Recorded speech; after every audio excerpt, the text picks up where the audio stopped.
bersalah. Terduga pelaku memang berstatus aparatur sipil negara yang berada di bawah kendali bupati. Bupati Luwu Timur Budiman menanggapi kasus dugaan pemerkosaan 3 orang anak oleh ayah kandungnya.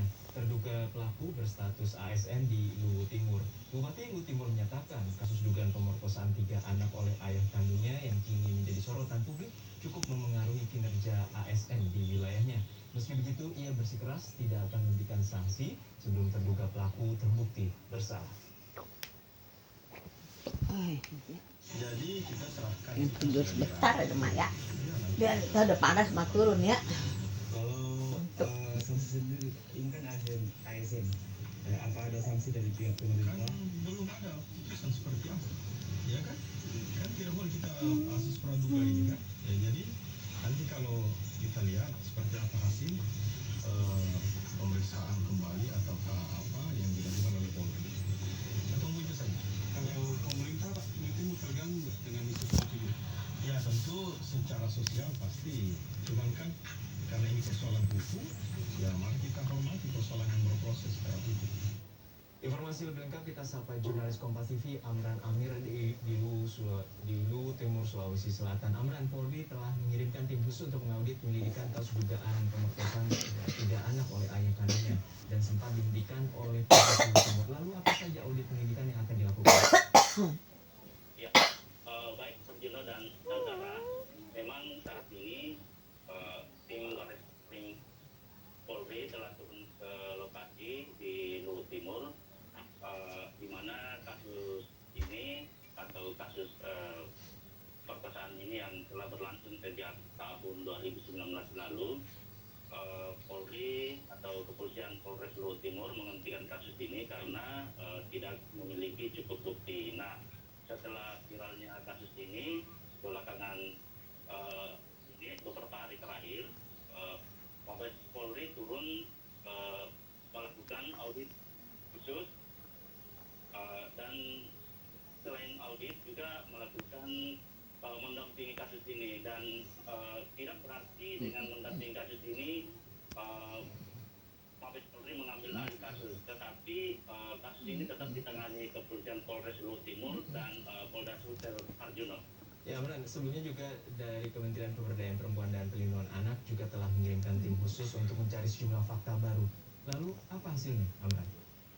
Ya, sampai saat ini tim kementerian dari Perlindungan Perempuan dan Anak telah turun sejak Sabtu kemarin dan sudah melakukan asesmen dengan Dinas Sosial Luwu Timur, dan juga selain itu menurunkan tim psikolog menemui keluarga pelapor atau korban, dan hingga saat ini pihaknya belum menyampaikan apa hasil secara keseluruhan dari hasil asesmen di Luwu Timur Arjuna.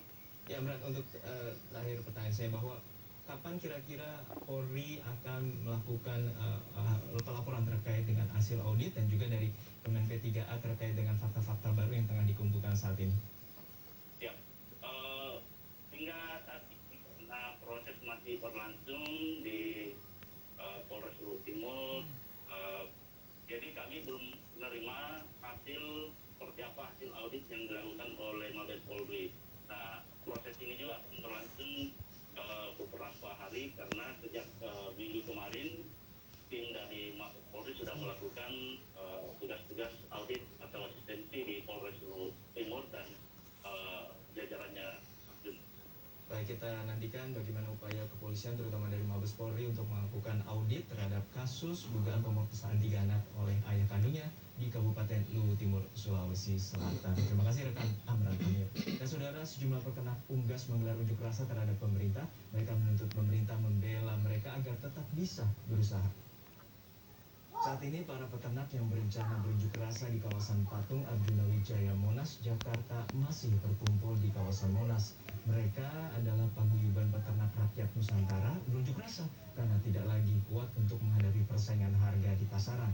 Para peternak meminta pemerintah membuat regulasi yang dapat melindungi mereka.